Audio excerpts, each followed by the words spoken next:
So the question I ask here is, do these people actually care about victims of rape, sexual assault, and sex trafficking, or are they just playing the dirty game of politics? I've been doing the advocacy for survivors' justice for all of my life. I'm a survivor of childhood sexual abuse and sexual violence, and it is a life sentence. I think about what I experienced every single day, and I knew that's true for every survivor. When you are violated, when you are groomed, when you are exploited, when you are preyed upon, when you are violated as a child, it changes you at your core on a cellular level. It is a life sentence. And so for those cynics or political watchers who see this as political gamesmanship or sport, it is certainly not that for me. Or those who would say that this is a distraction and we have better things that we could be working on. No. This healing, transparency, accountability for these survivors is important, and they deserve it, and it is long overdue. Democrats don't give a damn about victims. They're pandering for votes. If they gave a damn, then they would have voted for the Lake and Riley Act. Anybody? Why did every Democrat vote no on that? They would have voted to keep men out of women's sports and spaces, but they voted against that as well. They would have voted to stop Joe Biden's unconstitutional Title IX updates. No, they were for that. Woo, Joe Biden. Yeah, woo. Now, I want you to ask Ayanna Pressley why she voted against stopping funding for flying illegal aliens into our country. Ask her why she voted against stopping the funding for sanctuary cities. You know, a lot of assaults happen there. A lot of people are violated, trafficked there, and held against their will there. So since you're so concerned, I would have expected you to vote against. I would expect you to vote for that, but you didn't, right? Of course you didn't. Ask Rep. Pressley why she voted against stopping the release of illegal migrants into our country. Ask this Congresswoman why she didn't bring up the Epstein list when Joe Biden was pretending to be president. You know why she didn't? Because she doesn't give a damn. She don't give a damn about her constituents, and she damn sure doesn't care about the greater country. This is all about the game of politics. See, whatever they're saying, they're actually doing, right? So when she says it's not about the game of politics, it's actually about the game of politics. If they couldn't get any brownie or political points out of this, guess what? They wouldn't even be talking about it. But they think somehow they're going to beat Trump to the chest. I don't know how they think they're going to beat Trump on this, but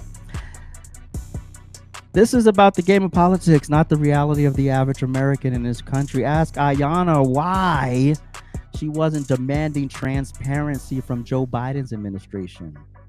The man had cancer the whole damn presidency, and you can't convince me otherwise. The man was sick the entire presidency. If it wasn't his dick that wasn't working, it was his brain that wasn't working. So now we come to find out, now they're going to use the dick instead of the brain. But yeah, we all know his brain was mush long before he took the oath. But, we can't have that kind of transparency. Why?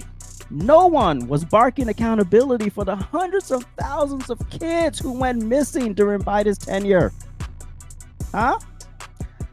Representatives who care about you don't play politics with your lives and your livelihood. When the hell did Donald Trump resist no matter what become the best thing for the American people? You people are about as smart as a pinky toe trying to function as a testicle. All this fake outrage as Epstein's former sidekick, Ghislaine Maxwell, met with the deputy AG last week for over 9 hours. Allegedly, she gave up over 100 names, and there are murmurs of a possible pardon from President Trump. All right, listen here, Trump. I did a video today, but let's be clear. No pardon. Like I said during the lunchtime rant, this woman is still an animal. This woman is still a perpetrator. This woman trafficked girls. to be violated by grown ass men. She should not. Sentence shouldn't be commuted. She shouldn't be pardoned. It shouldn't be shortened. She should serve her entire sentence. And then she can, if she has any life left after that, when she's in the fourth quarter of her life, if she makes it to 80 years old, if she makes it to 80 years old, God bless her, then she can go live the life. But this person should not be in a free society. And the fact that there was a whole trial and we had to circle back to the person who was convicted to ask them what they were convicted of. I just had a Tucker Carlson moment. I love Tucker Carlson's sense of humor, by the way. Just like him, I crack myself up.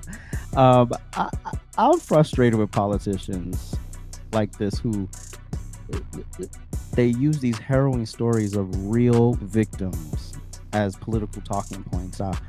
Our issues, our problems, our concerns are being treated like a pickup game of basketball, and it's just unacceptable on every level. We've got to do better here, people. Ayanna Pressley is only sitting there because the Democrats propped her up and told her to go talk about this. And now that Democrats and Republicans have united on this issue, what are we going to do? Because y'all don't want to unite on anything else. And for some reason, you think the Epstein thing is going to take down Trump. First of all, Biden had access to this list. He also had access to Ghislaine, or whatever the hell her name is. He had access to several people, several files. And if Donald Trump was in any of those files, believe you me, he would not be the 47th president of the United States right now. You want to talk about a kill shot? That would have been the kill shot right there.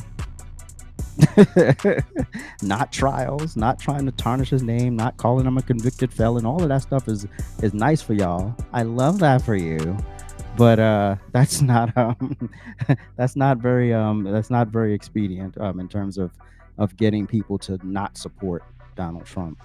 You people are impossible. You people are ridiculous. You people need help. Your only concern is power. Your only goal is taking over. And based on your current approval rating, that's not going to happen anytime soon. Democrats, your approval rating is getting worse. Just when you thought it couldn't get any worse, it dropped 20 more points. That's pretty bad. That's pretty bad. You know it's bad when Al Sharpton is talking about it on MSNBC. Because Al Sharpton will avoid any critiques of Democrats all he wants, but this is where we have to face the music. Well, not we, but y'all. This is where y'all got to face the music. This is a y'all problem. This is a United States problem, and the fact that we can't come together on something as basic as protecting our border, that's a bit redonkulous. We should be able to come together when it comes to protecting our border, when it comes to protecting our citizens from animals coming across the border and unaliving them, not just through sexual assault and murder, driving drunk, driving under the influence, driving with no license, not knowing how to drive. Yeah. We had the DMV just a few weeks ago, got popped for handing out illegal driver's licenses. Yeah. I think I talked about it on the lunchtime rant. So yeah, we've got a lot of work to do. And like I said, I am bored of this Jeffrey Epstein thing, but as long as you want to hear about it, I will talk about it.